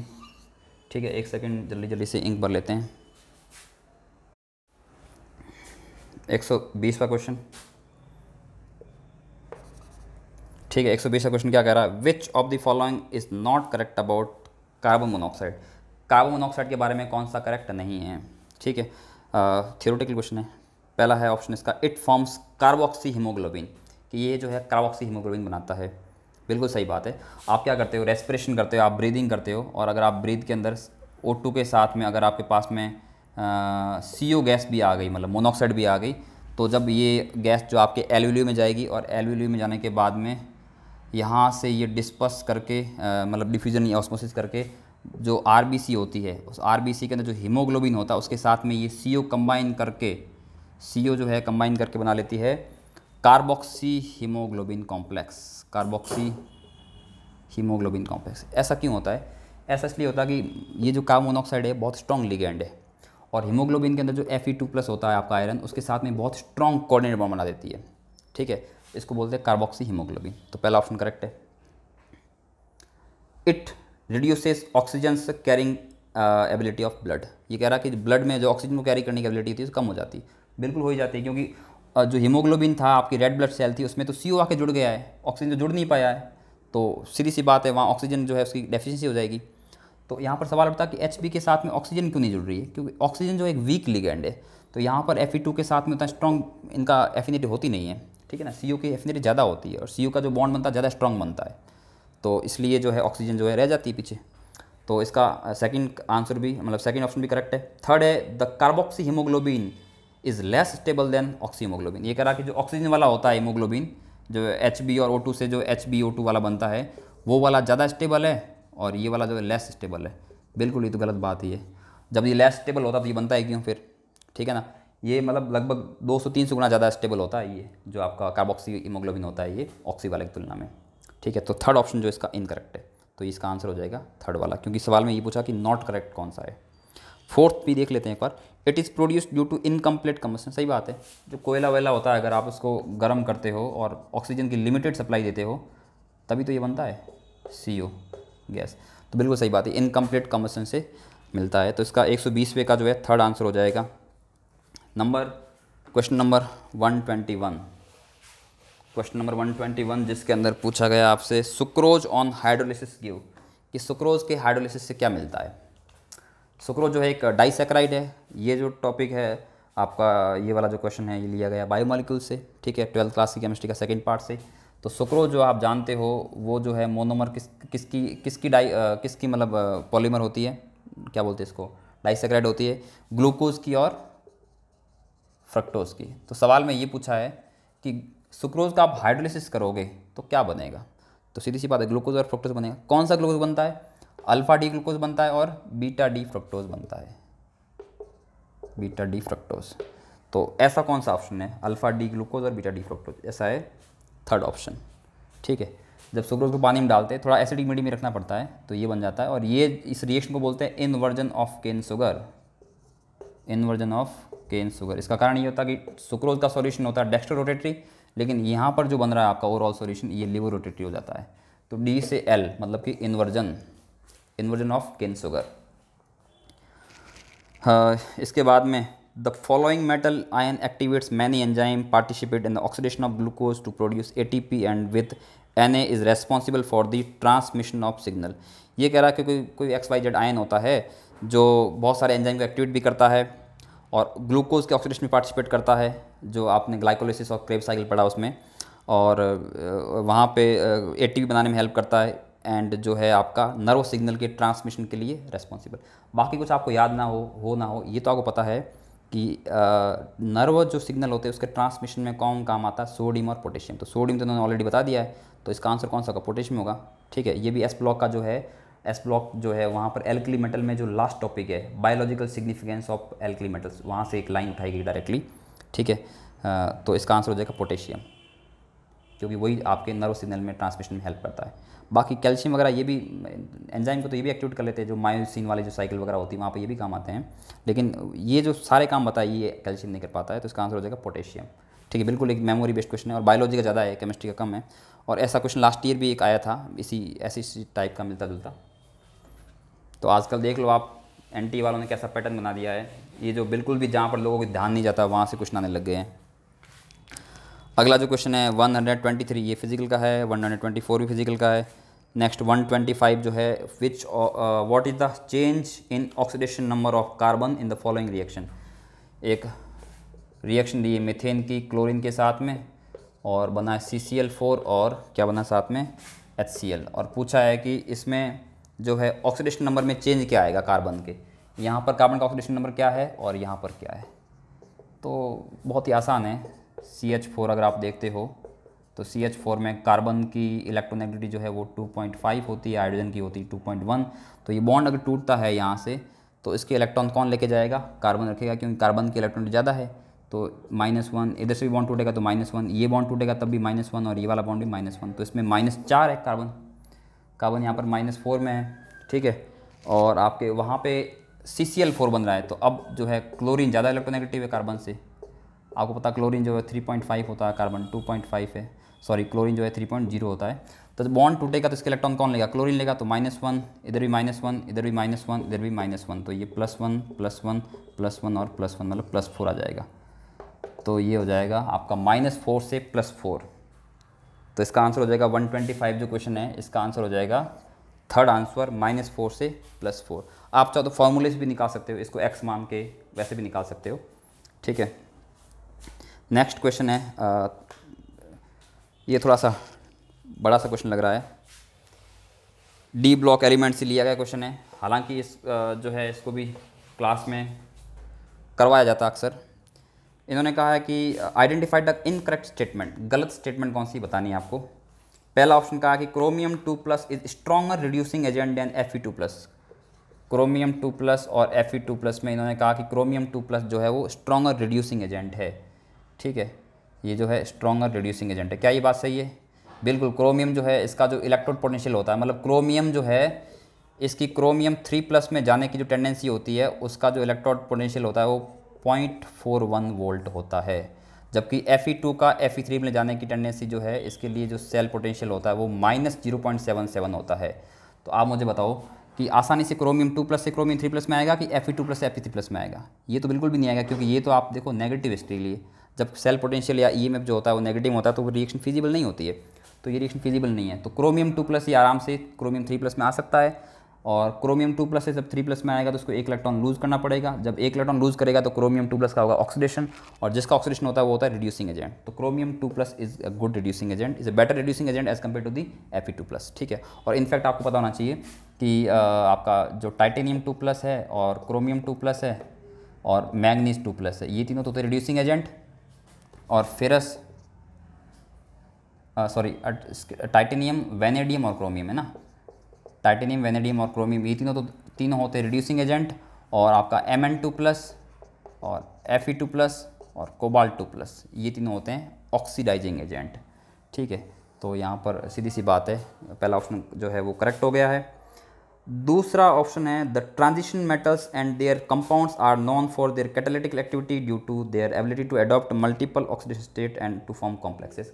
कहा कि जो कैटलिस्ट जो आपके डी ब्लॉक एलिमेंट होते हैं, ट्रांजिशन एलिमेंट होते हैं, वो काफ़ी रिएक्शनों में कैटलिस्ट की तरह काम करते हैं, क्योंकि उनके पास में मल्टीपल ऑक्सीडेशन स्टेट दिखाने की एबिलिटी होती है और कॉम्प्लेक्स बनाते हैं। बिल्कुल सही बात है। ये एनसीईआरटी की लाइन है एक, जो बहुत सारे रिएक्शनों के अंदर आप देखोगे, जैसे जिगलनाटा हो गया, या फिर जो हाइड्रोजनेशन ऑफ एल्कीन होता है, या खूब सारे रिएक्शन जो हैबर प्रोसेस है, कॉन्ट्रैक्ट प्रोसेस है, ओस्टवाल प्रोसेस, उसके अंदर सब जो कैटलिस्ट होते हैं वो डी ब्लॉक के होते हैं। उसकी वजह यही होती है कि मल्टीपल ऑक्सीडेशन स्टेट दिखा सकते हैं। तो ये सेकंड ऑप्शन भी करेक्ट है।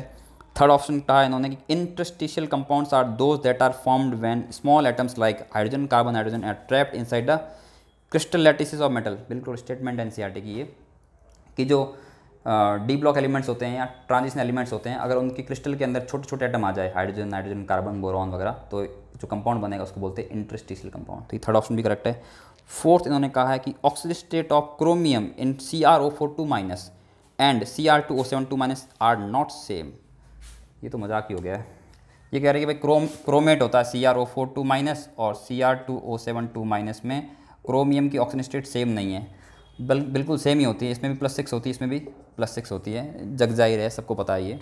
चाहो तो आप इसका स्ट्रक्चर बना के देख लो, चाहो तो आप यहाँ पर इसको x मान के निकाल के देख लो, सेम ही आएगी। ठीक है, तो ये स्टेटमेंट गलत हो गया, तो इसका आंसर हो जाएगा फोर्थ ऑप्शन। ठीक है। 127 जो है फिजिकल, 128 भी फिजिकल का है। फिर 129 जो है urea reacts with water to form A, ये है पी ब्लॉक एलिमेंट्स का। ठीक है, और ये जो अभी आपने पढ़ा है क्वेश्चन से पहले वाला, ये भी डी ब्लॉक एलिमेंट का था और प्योरली एनसीईआरटी से था।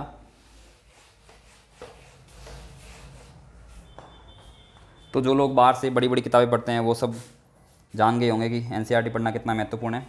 अगली रिएक्शन है 129, अगला क्वेश्चन, जिसके अंदर कहा गया है कि आपका यूरिया है वो वाटर के साथ में रिएक्ट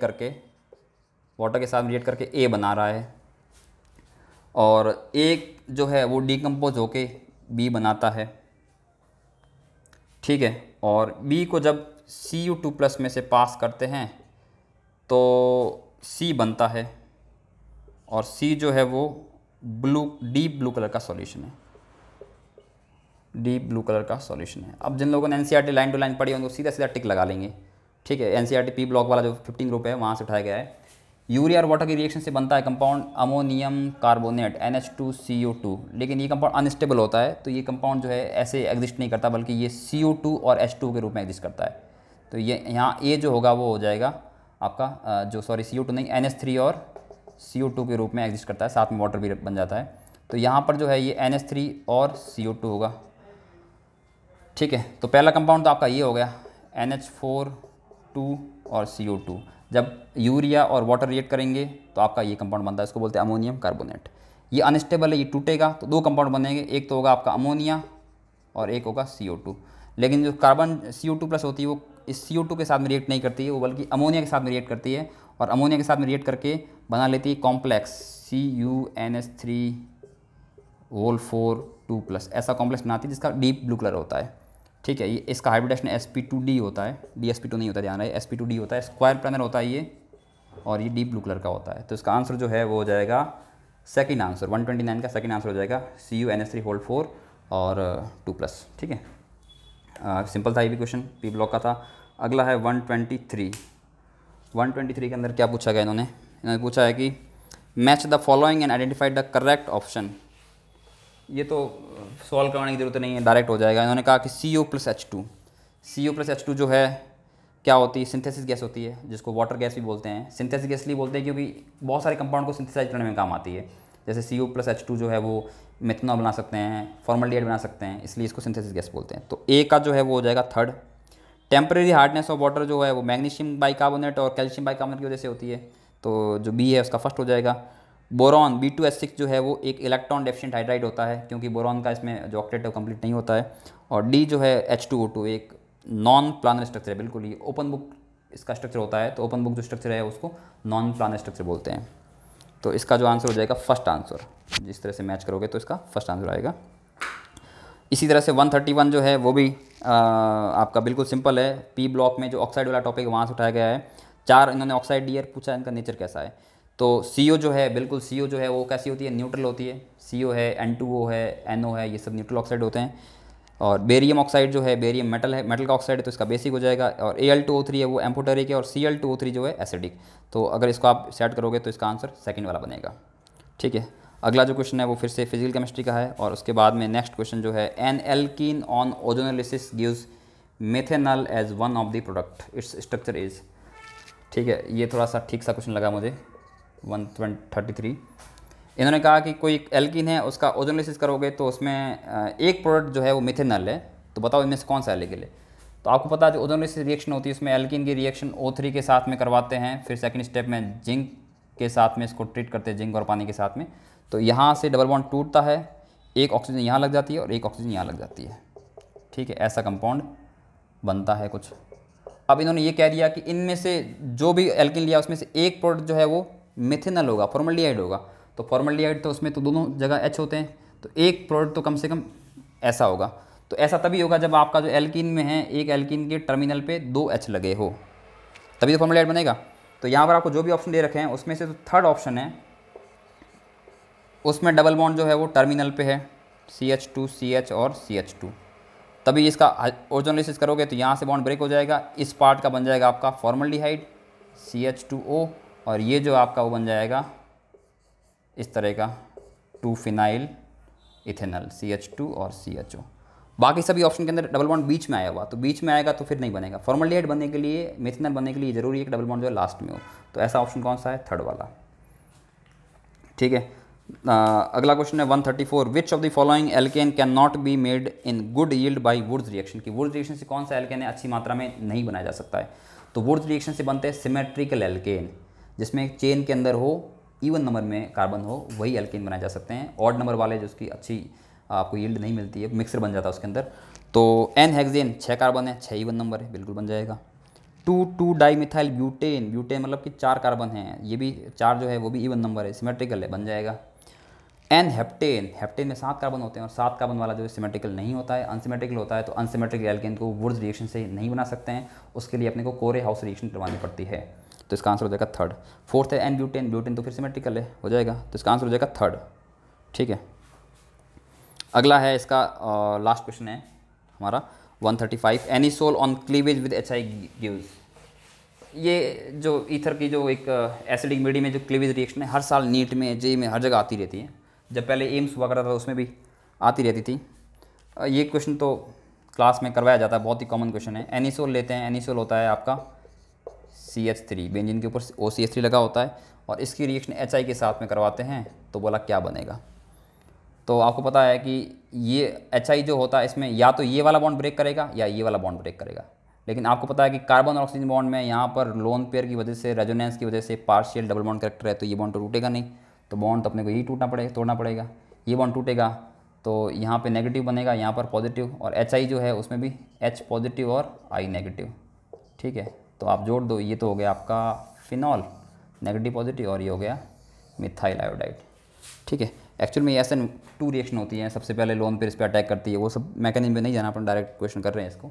तो इसमें बन जाएगा एक तो फिनॉल बन जाएगा और एक बन जाएगा CH3I। तो इसका आंसर जो है वो हो जाएगा फर्स्ट आंसर 135 का। ठीक है, तो यहाँ तक आपके ये क्वेश्चन थे। आगे फिजिक्स क्वेश्चन स्टार्ट हो जाते हैं। जो बोर मॉडल है ये फिजिक्स वाला है, केमिस्ट्री में भी हो सकता है, इसका कोई बड़ी बात नहीं है। ठीक है, तो अब बाकी वाला जो पार्ट है आपको फिजिकल वाला वो हरीश सर करवाएंगे। ठीक है, over to you Harish sir.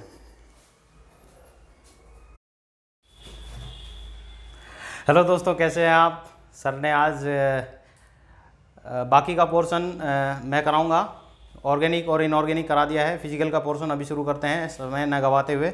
चलिए, पहला क्वेश्चन दिया गया था, देखिए काफ़ी टफ क्वेश्चन है, हालांकि ट्रिकी भी है। क्वेश्चन दिया गया है, सॉल्युबिलिटी अपने को निकालनी है NiOH होल ट्वाइस की। ठीक है ना, ये जो सब्सटेंस है ये किसके अंदर है, 0.1 मोलर NaOH सॉल्यूशन के अंदर दिया गया है। ठीक है ना, ये इस तरह से डिसोसिएट होगा और इसकी हमें क्या दिया गया है, आयनिक प्रोडक्ट, ये वैल्यू दी गई है। ठीक है ना, तो ये वैल्यू होती है 2 × 10⁻⁻15।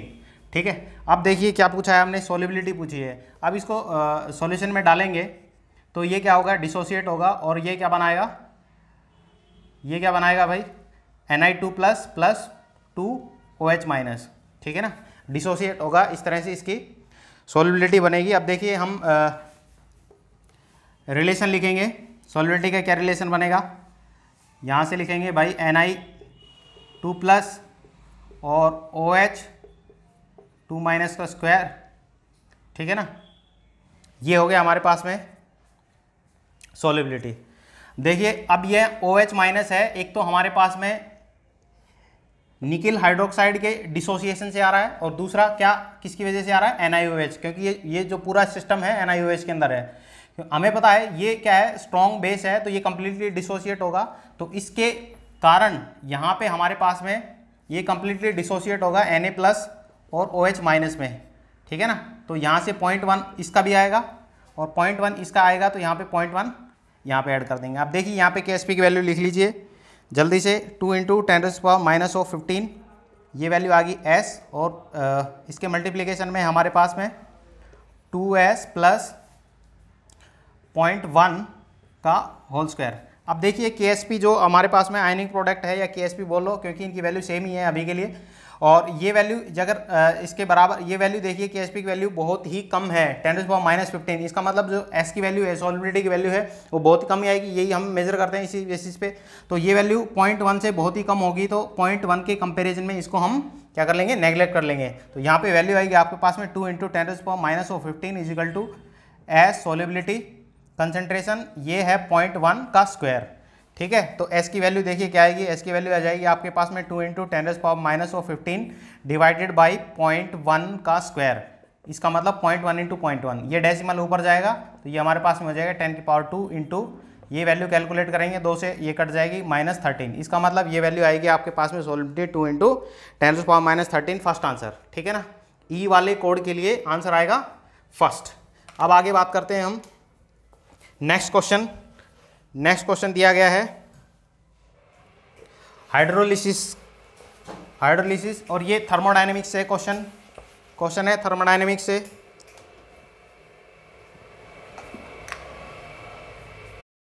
94 नंबर क्वेश्चन है, इसमें हाइड्रोलिसिस की है सुक्रोज की वाटर के साथ में हाइड्रोलिसिस कर देंगे तो क्या होगा भाई, इक्विलिब्रियम में आएगा, ये बनाएगा ग्लूकोज प्लस फ्रुक्टोज, वटेवर जो भी बनाता है। अब देखिए यहाँ पे थर्मोडायनेमिक्स का क्वेश्चन है, इसमें पूछा है हमारे पास में Kc की वैल्यू दी हुई है, Kc की वैल्यू है 2 × 10⁻13, और टेम्परेचर दिया हुआ है 300 केल्विन, टेम्परेचर दिया 300 kelvin. Delta G0 of the reaction हमसे पूछा है। आपको पता है इक्विलिब्रियम रिएक्शन है, इक्विलिब्रियम रिएक्शन में हम क्या लिख सकते हैं, delta G = delta G0 + RT ln K, ऐसे लिखते हैं। अब इक्विलिब्रियम रिएक्शन है, डेल्टा G की वैल्यू तो आ गई 0, इसका मतलब डेल्टा G0 हमसे जो पूछा है इस रिएक्शन के लिए वो हो जाएगा -RT ln K। ठीक है ना, और ये सॉल्व करके भी नहीं दिया है, अच्छी बात ये है। और अब आप आर की वैल्यू पुट कर दीजिए माइनस 0.8.314 जूल पर केल्विन पर मोल, ये वैल्यू होती है जूल में। टी की वैल्यू, टेम्परेचर की वैल्यू दे रखी है 300, एल के की वैल्यू जो भी दे रखी है ये वैल्यू आप यहाँ पे पुट कर देंगे। तो इसके अकॉर्डिंग आपका क्वेश्चन का जो आंसर है वो फर्स्ट हो जाएगा 94 का, राइट।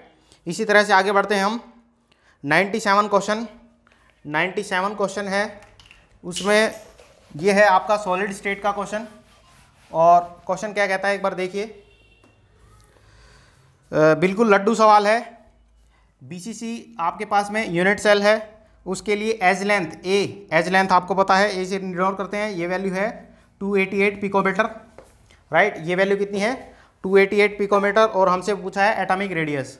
अब बीसीसी के लिए आपको रिलेशन पता है, बीसीसी के रिलेशन क्या होता है, √3a = 4r, ये रिलेशन आपको पता है। बीसीसी के लिए कैलकुलेट करते हैं, हम कैलकुलेट नहीं करेंगे यहाँ पे, हम स्वीटली हम इसको क्वेश्चन को करेंगे। देखिए √3a की वैल्यू आपको दी हुई है 288 और = 4r, r की वैल्यू आपसे पूछी है, r = आ जाएगा √3a/4 × 288। बिल्कुल लड्डू क्वेश्चन है, आसानी से पहला ही ऑप्शन है, राइट।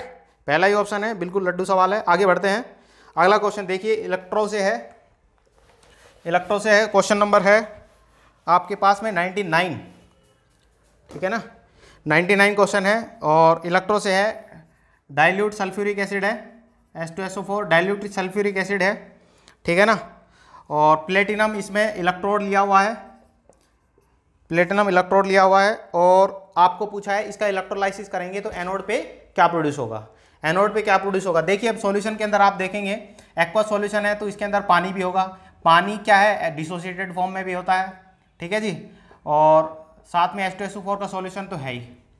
देखिए H2SO4 सॉल्यूशन में जाएगा, स्ट्रॉन्ग एसिड है तो H2SO4 किस में टूटेगा, H+ में और SO4 2- में। अब देखिए यहाँ पे एनोड पे क्या होता है आपको पता है, एनोड पे होता है ऑक्सीडेशन। एनोड पे क्या होता है, ऑक्सीडेशन। अब ऑक्सीडेशन किसका होगा, देखिए अब आप देख सकते हैं यहाँ पे OH- है और SO4 2- है। अब SO4 2- का ऑक्सीडेशन तो होगा नहीं, क्योंकि आपको पता है इसका ऑक्सीडेशन बहुत सीरीज में देखेंगे आप, सीरीज बनाते हैं उसमें क्या है, बहुत सबसे लास्ट में जो होता है, जो आयन है एनायन है उसका सबसे लास्ट में जिसका होता है वो SO4 2- है। तो इसका मतलब किसका होगा, OH- का होगा, ठीक है ना, OH- का होगा। और ये कंसेंट्रेशन बिल्कुल कम है तो इसको भी हम नेग्लेक्ट कर सकते हैं। अब हमारे पास बच गया क्या, पानी का ऑक्सीडेशन करेंगे तो क्या बनेगा, O2 बनेगा। क्या बनेगा, O2। तो एनोड पे क्या बनेगा, O2 बनेगा। तो इसमें ऑक्सीजन आंसर दे रखा है, सेकंड ऑप्शन हो जाएगा इसका। आगे बढ़ते हैं, फिर क्वेश्चन है वापस थर्मोडायनेमिक्स से, क्वेश्चन नंबर 104, ठीक है ना, क्वेश्चन नंबर 104। और इसमें फ्री एक्सपेंशन क्या है, किसका फ्री एक्सपेंशन है किसका, आइडियल गैस का। किसका, आइडियल गैस का। और वो भी कैसे, एडियाबेटिकली। कैसे, एडियाबेटिकली। और आपसे ऑप्शन दिए हुए हैं, Q की वैल्यू, डेल्टा T की वैल्यू और W की वैल्यू क्या होगी, ये आपसे पूछा है। आपको पता है फ्री एक्सपेंशन है तो एक्सटर्नल प्रेशर है नहीं, आप वर्क के लिए ऐसे लिखते हैं ना, P external into delta V, यही तो हम पढ़ते हैं एक्सपेंशन। अब एक्सटर्नल तो वैल्यू 0 हो गई, इसका मतलब वर्क डन क्या हो गया आपके पास में, वर्क डन 0 हो गया। एडियाबेटिक प्रोसेस है, आपको पता है एडियाबेटिक प्रोसेस की डेफिनेशन यही होती है, Q की वैल्यू 0। अब इन दोनों चीज़ों से ही आपका आंसर निकल आता है। और आपको वैसे भी पता है एडियाबेटिक प्रोसेस फ्री एक्सपेंशन है और डेल्टा T की वैल्यू 0 होगी। इस वजह से आप देखेंगे तीनों 0 हो जाएंगे। फर्स्ट ऑप्शन है ना, मोस्टली आपके ऑप्शन फर्स्ट आ रहे हैं, किसी ने तुक्के भी मारे होंगे फर्स्ट ऑप्शन से तो वो भी सही हुए होंगे, ठीक है। नेक्स्ट क्वेश्चन है आपके पास में सॉल्यूशन से, कोलिगेटिव प्रॉपर्टी से। क्वेश्चन है आपके पास में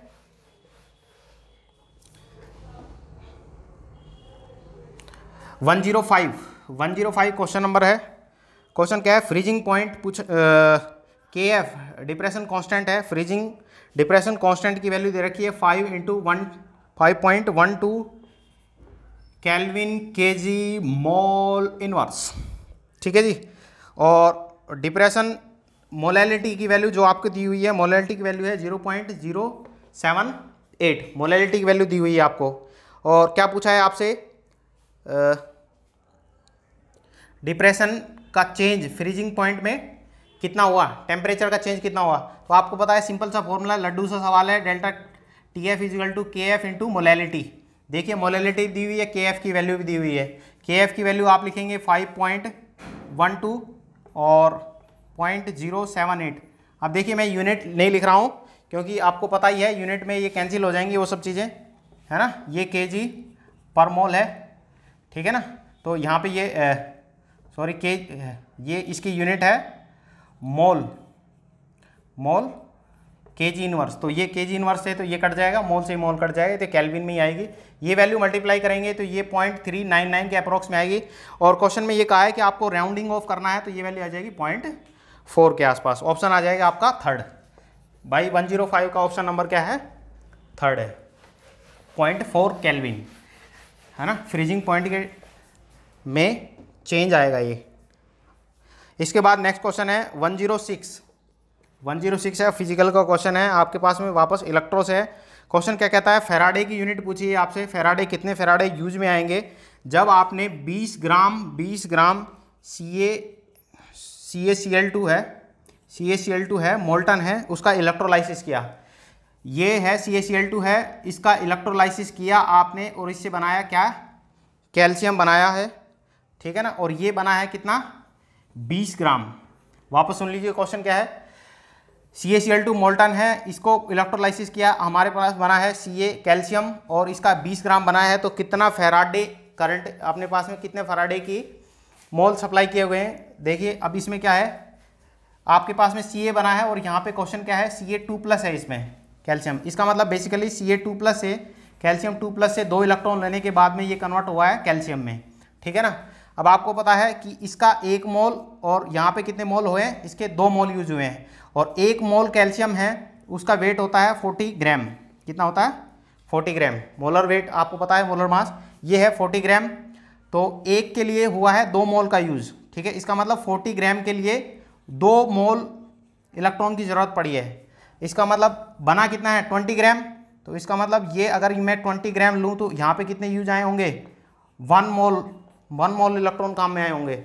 और आपको पता है 1 मोल इलेक्ट्रॉन क्या होता है, बोलो जी, 1 फेराडे। क्या होता है, 1 फेराडे। तो इसमें ऑप्शन नंबर वापस फर्स्ट आ गया। देखिए अभी भी फर्स्ट ऑप्शन आ रहा है।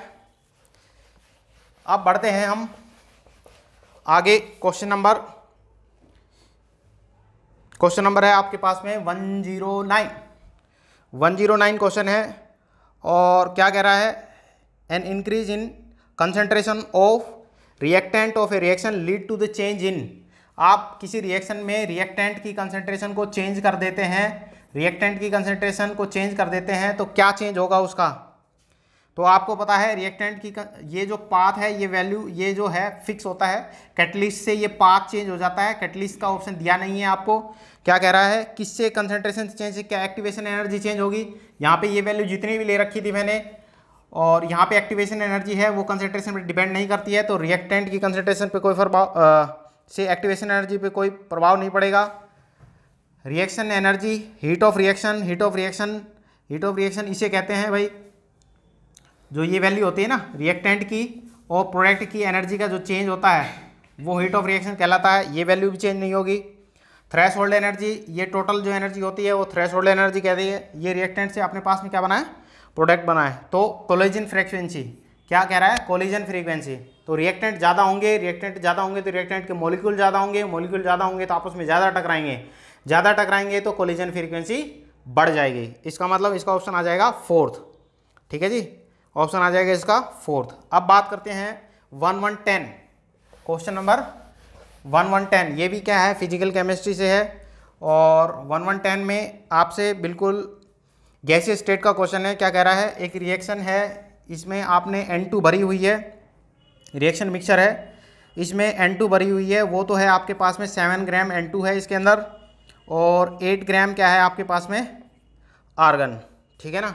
इसका टोटल प्रेशर है 27 बार, टोटल प्रेशर 27 बार है। और क्या कहा है आपसे कहा है जी, पार्शियल प्रेशर N2 का क्या होगा। देखिए N2 का पार्शियल प्रेशर क्या होगा, तो आपको पता है Dalton law of partial pressure के अकॉर्डिंग। आप पहले देख लीजिए इसके मोल कितने हैं, और इसके मोल देखिए, वेट कितना है 7 ग्राम, मॉलिक्यूलर वेट कितना है इसका 28, क्वेश्चन में भी दिया हुआ है, तो ये वैल्यू आ गई 1/4। इसके मोल कितने हैं 1/4। आर्गन का मोल निकालिए 8/40, क्योंकि वेट दिया है, इसका मोलर मास 40 है, वेट अपॉन मॉलिक्यूलर वेट, ये वैल्यू आ जाएगी 1/5।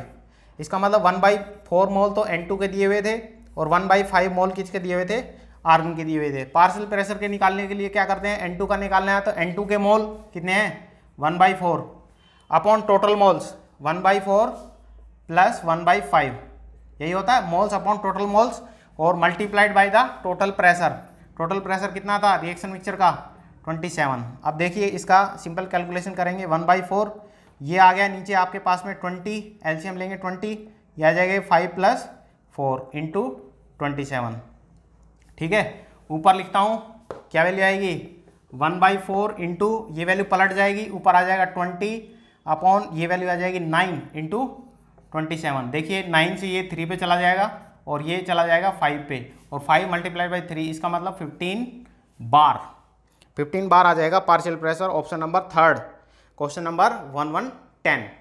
1110 का थर्ड ऑप्शन आएगा क्या 15 बार। 15 बार। अब नेक्स्ट क्वेश्चन पे बढ़ते हैं।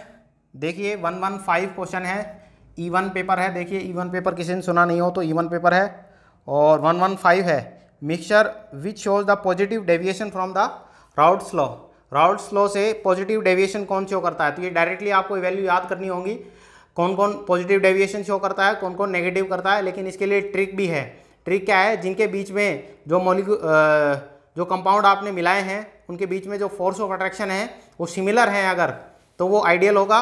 उसके अलावा क्या होगा, नॉन आइडियल होगा। नॉन आइडियल में क्या होगा, अगर सॉल्यूशन को मिलाने के बाद में फोर्स ऑफ अट्रैक्शन क्या हो जाता है, बढ़ जाता है दो कंपाउंड का, तो नेगेटिव डेविएशन शो करता है। और दोनों कंपाउंड को मिलाने के बाद में उनके फोर्स ऑफ अट्रैक्शन कम हो जाते हैं तो वो शो करता है पॉजिटिव डेविएशन। तो इसमें देखिए आपके पास में इथेनॉल प्लस एसीटोन, आपको पता है इथेनॉल में हाइड्रोजन बॉन्डिंग होती है हल्की सी, एसीटोन मिलाने के बाद में उसकी हाइड्रोजन बॉन्डिंग क्या हो जाती है, टूट जाती है। इसका मतलब क्या हो गया, पॉजिटिव डेविएशन शो करेगा। ऑप्शन तो आपका पहला ही हो गया। देखिए 115 में ऑप्शन नंबर फर्स्ट होगा आपका आंसर, ठीक है ना। वैसे देखा जाए बेंजीन टोलिन आपके पास में बताया मैंने, सेम फोर्स हैं, दोनों मॉलिक्यूल सिमिलर हैं, मॉलिक्यूलर वेट भी सिमिलर है, तो ये हो गया ideal solution acetone plus chloroform. Negative deviation chloro ethane और ब्रोमो इथेन सेम टाइम के कंपाउंड है ना, तो इनका भी क्या होगा आइडियल सॉल्यूशन। तो इसका ऑप्शन हो जाएगा भाई 115 का ऑप्शन हो जाएगा फर्स्ट। देखिए मैंने कहा था जो फर्स्ट ऑप्शन तुक्का मार के आए थे, फर्स्ट ऑप्शन से उनके मोस्टली सही हो जाएंगे, लेकिन सिलेक्शन तुक्के से होता नहीं है, जिसने पढ़ाई की होगी उसी का सिलेक्शन होगा, ठीक है ना। 1 2 3 क्वेश्चन है और मोल कॉन्सेप्ट का क्वेश्चन है। Which one of the following has the maximum number of atoms. किसके अंदर मैक्सिमम नंबर ऑफ एटम्स पूछे हैं अपने से, एटम्स किसके अंदर सबसे ज़्यादा होंगे। तो देखिए पहला ऑप्शन आपको दिया हुआ है, आपको कंपेयर करना पड़ेगा, तो सारे सॉल्व करने पड़ेंगे आपको। 1 ग्राम ऑफ Ag। देखिए Ag के पहले अपन मोल निकालेंगे तो मॉलिक्यूलर वेट इसका दिया है 108, तो वेट अपॉन मॉलिक्यूलर वेट इसके मोल हो गए, मोल ऑफ Ag, ठीक है ना। इसमें थोड़ी सी ट्रिक है, वैसे है लड्डू सवाल। 1 ग्राम ऑफ Mg का मॉलिक्यूलर वेट 24 होता है, वेट अपॉन मॉलिक्यूलर वेट, ये इसके मोल हो गए Mg के, ठीक है जी। तीसरा ऑप्शन है आपके पास में 1 ग्राम ऑफ O2, तो weight upon molecular weight, O2 का मॉलिक्यूलर वेट 32, तो ये मोल आ गए किसके, O2 के, ठीक है। फोर्थ ऑप्शन आप देखेंगे 1 ग्राम ऑफ लिथियम का देंगे 1 अपॉन मॉलिक्यूलर वेट होता है 7, ये मोल आए हैं लिथियम के, ठीक है। अब यहाँ पे देखिए हमने से मोल ऑफ क्या पूछे हैं, एटम्स पूछे हैं, तो ये जो है ये एटम ही है, ये भी क्या है आपके पास में एटम है, ये क्या है मॉलिक्यूल है। तो O2 के मॉलिक्यूल जितने भी मॉलिक्यूल हैं उसमें मोल निकालने हैं, एटम निकालने हैं आपको, तो ये 2 हैं इसका एटोमिसिटी 2 है इसकी, तो 2 से मल्टीप्लाई करेंगे तो ये आ जाएगा 1/16 एटम होंगे इसमें, और इसमें 1/7। फिर भी देखिए 1/7, 16, 24 और 108, तो नीचे जितनी वैल्यू छोटी होगी उतने ज़्यादा क्या होंगे, एटम्स के संख्या होगी, ठीक है ना। जितने ज़्यादा मोल होगा, बेसिकली जितने ज़्यादा मोल्स होंगे उतनी ही ज़्यादा क्या होगी आपके पास में एटम्स होंगे। अब इसके मोल है 10, 1/16, 1/7, 1/24 और 1/108, तो आंसर क्या हो जाएगा, 4th ऑप्शन हो जाएगा। इसका ऑप्शन क्या हो जाएगा, 4th ऑप्शन। नेक्स्ट क्वेश्चन है आपके पास में 1 to 4, 1 to 3 का भाई 4th ऑप्शन था, अब 1 to 4 की बात कर रहा हूं मैं। 1 to 4 में बिल्कुल बकवास सवाल है। लुटेनियम है, इसका आपको रिप्रेजेंटेशन दे रखा है एटॉमिक सिंबल का, और ये कहा है इसमें प्रोटॉन कितने हैं, न्यूट्रॉन कितने हैं और इलेक्ट्रॉन कितने हैं। आपको पता है कि न्यूट्रल एटम है आपके पास में, उसका एटॉमिक नंबर ही क्या होता है आपके पास में, प्रोटॉन का नंबर जो होता है वो होता है आपके पास में प्रोटॉन का नंबर। एटॉमिक नंबर क्या होता है, नंबर ऑफ प्रोटॉन्स। तो अब ये एटम क्या है, न्यूट्रल है, तो इसके अंदर इलेक्ट्रॉन की संख्या भी वही होगी, क्योंकि न्यूट्रल एटम में जितने प्रोटॉन होते हैं उतने ही क्या होते हैं, इलेक्ट्रॉन होते हैं। और बच गया न्यूट्रॉन, तो न्यूट्रॉन आपको पता ही है क्या होता है, ये ऊपर जो है ये लिखा हुआ है मास नंबर A-Z, ठीक है ना, ये मास नंबर A से रिप्रेजेंट करते हैं, और ये क्या है आपके पास में एटॉमिक नंबर। तो ये हो गया 175 माइनस 171, तो ये आ जाएगा 104 के अप्रॉक्स। तो देखिए आपके पास में पहला ही ऑप्शन बन रहा है भाई, तुक्केबाजी वालों के लिए एक खुशखबरी है। प्रोटॉन की संख्या 71, न्यूट्रॉन की 104 और इलेक्ट्रॉन की 71, तो ऑप्शन आ गया इसमें फर्स्ट। अब बढ़ते हैं हम 127 क्वेश्चन पे, किस पे, 127 देखिए क्वेश्चन आपके पास में ये वापस थर्मो से आ गया भाई, थर्मो से क्वेश्चन ज़्यादा आ रहे हैं। 2Cl गैस है, एटम्स हैं, और वो बनाता है Cl2 गैस। क्या बनाता है, Cl2 गैस बनाता है, और अपने से डेल्टा H ऑफ रिएक्शन और डेल्टा S ऑफ रिएक्शन पूछा है आपसे। तो देखिए यहाँ पे एक एटम था, और यहाँ पे टोटल इसकी स्टोइकियोमेट्री 2 है, इसका मतलब क्लोरीन के 2 एटम हैं, वो क्लोरीन गैस का एक मॉलिक्यूल बना रहे हैं, ठीक है ना।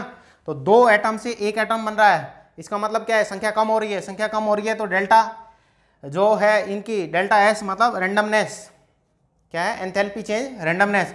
तो रेंडमनेस पहले 2 एटम घूम सकते थे, अब एक ही एटम बन गया, इसका मतलब एंथैल्पी कम होगी, ये वैल्यू आ जाएगी आपके पास में लेस देन 0, मतलब यहाँ पे लेस देन 0 का ऑप्शन दिया है, ठीक है, लेस देन 0, इसका मतलब ये आ गई लेस देन 0, मतलब कम होगी, एंट्रोपी कम हो रही है, बेसिकली लेस देन 0 हो गया। अब आपसे पूछा है डेल्टा H। अब देखिए यहाँ पे अनस्टेबल मॉलिक्यूल है, और यहाँ पे क्या बन रहा है, स्टेबल मॉलिक्यूल बन रहा है। जब अनस्टेबल से स्टेबल बन रहा है तो एंथैल्पी क्या होगी, रिलीज होगी, और डेल्टा H की वैल्यू क्या होगी, जब रिलीज होता है तो ये नेगेटिव होता है, इसका मतलब ये भी क्या है, ये भी क्या है बच्चे, 0 से कम है, तो दोनों क्या है, 0 से कम है। तो इस तरह का ऑप्शन क्या होगा, देखिए थर्ड ऑप्शन है 127 का थर्ड ऑप्शन। आगे बढ़ते हैं भाई 132 क्वेश्चन है आपके पास में केमिकल काइनेटिक्स से क्वेश्चन है 132 क्वेश्चन है, क्या कह रहा है, rate constant for the first order reaction. First order reaction आपको पहले ही बता दी, इसका रेट कांस्टेंट दे दिया 4.606 इंटू 10⁻³ सेकेंड इनवर्स, पहले इसको देख के बता सकते हो फर्स्ट ऑर्डर है, ठीक है ना। और time required to reduce, time भी पूछा है आपसे, रिक्वायर्ड टू रिड्यूस 2 ग्राम को कितने में कन्वर्ट होने में, 2 ग्राम को 0.2 में कन्वर्ट होने के लिए, 0.2 ग्राम में कन्वर्ट होने के लिए कितना टाइम लगेगा। देखिए फर्स्ट ऑर्डर रिएक्शन है, आपको पता है T = 2.303 upon K log A0, मतलब इनिशियल कितनी वैल्यू थी रिएक्टेंट की, और A0 - X मतलब बाद में रिएक्शन होने के बाद में कितना रिएक्टेंट बचा। ये रिएक्टेंट कितना था शुरुआत में 2 ग्राम लिया हुआ था, रिएक्शन होने के बाद में रिएक्टेंट कितना बचा, A0 - X, ये वैल्यू लिख दी मैंने 0.2 ग्राम, ठीक है ना। के की वैल्यू आपको दी हुई है, ये वैल्यू आपके पास में है, बस आपको सीधा क्या है और कैलकुलेशन करनी है, और कैलकुलेशन भी एकदम बिल्कुल आसान दी है इसने, ताकि आपकी सारी वैल्यूज़ कैंसिल हो जाए। और ये दिया हुआ है log ए नोट की वैल्यू आपके पास में है 2 अपॉन में ए नोट माइनस एक्स की वैल्यू है 0.2, ठीक है ना। तो ये वैल्यू डेसिमल ऊपर लगाएंगे और ये आ जाएगा 10 पे कट जाएगा। log 10 की वैल्यू क्या होती है 1, इसका मतलब बेसिकली आपके पास में यही बचा है। अब देखिए इसके डेसिमल 3 के बाद ये डेसिमल है, इसके बाद में 3 के बाद ये डेसिमल है, दोनों कट जाएंगे और ये वैल्यू आ जाएगी, ये 10⁻³ है अपॉन में ये वैल्यू ऊपर जाएगी 10⁻3, इसका मतलब 1000, और ये वैल्यू आ जाएगी 2 पे कट जाएगा पूरा पूरा, नीचे आ जाएगा 2, इसका मतलब ये वैल्यू आएगी 500 सेकेंड। किसमें आएगा 500 सेकेंड। थर्ड ऑप्शन क्या आएगा भाई 132 का थर्ड ऑप्शन बनेगा। अब बच गया लास्ट क्वेश्चन 136। देखिए भाई 136 क्या है, 136 क्या कहता है, बोर मॉडल के ऊपर सवाल है भाई। बोर मॉडल का एटॉमिक स्ट्रक्चर से क्या कहता है, किसके ऊपर बोर मॉडल वैलिड नहीं होगा, वैलिड किसके ऊपर नहीं होगा। तो आपको पता है वैलिड क्या होता है, किसके लिए होता है, 1 इलेक्ट्रॉन सिस्टम के लिए वैलिड होता है यार, इतना तो पता ही है आपको। 1 इलेक्ट्रॉन सिस्टम के लिए वैलिड होता है। हाइड्रोजन एटम 1 इलेक्ट्रॉन होता है साहब, 1 इलेक्ट्रॉन होता है, वैलिड होगा इस पे भी। Singly ionise helium atom, helium में 2 इलेक्ट्रॉन होते हैं लेकिन इसको 1 पॉजिटिव कर दिया, इसका मतलब इसमें भी 1 इलेक्ट्रॉन है, इसके ऊपर भी वैलिड होगा। ड्यूटेरियम, ठीक है, ड्यूटेरियम में क्या होता है, एटॉमिक नंबर तो एक ही है, मास नंबर 2 हो गया इसका, तो इसमें भी नंबर ऑफ इलेक्ट्रॉन तो एक ही है, इसका मतलब इसके ऊपर भी वैलिड होगा। Singly ionised neon atom, neon भाई neon singly ionised atomic number 10 है, इसका मतलब शुरुआत में इसमें 10 इलेक्ट्रॉन, 1 इलेक्ट्रॉन हटा दिया, इसमें 9 इलेक्ट्रॉन हो गए, इसका मतलब 9 इलेक्ट्रॉन के लिए 9 इलेक्ट्रॉन सिस्टम के लिए वैलिड नहीं है, 1 इलेक्ट्रॉन सिस्टम के लिए वैलिड है। गलत पूछा था तो ऑप्शन नंबर 4 हो जाएगा। इस तरह से आपका केमिस्ट्री का पेपर पूरा सोल्व कर लिया है हमने, और आप अपना क्वेश्चन आंसर को मैच कर सकते हैं, ठीक है, चाहे आपका जो भी कोड रहा हो, और पढ़ते रहिए। देखिए हम आपके उज्जवल भविष्य की कामनाएं करते हैं। धन्यवाद। अब आपको जो ओवरऑल आंसर की है हम यहाँ पे लिख देते हैं, आप उसको डायरेक्टली मैच भी कर सकते हैं, और डिटेल सॉल्यूशन आप शुरू में देख ही चुके हैं, ठीक है। चलिए मिलते हैं अगली वीडियो में। धन्यवाद, थैंक यू, बाय बाय।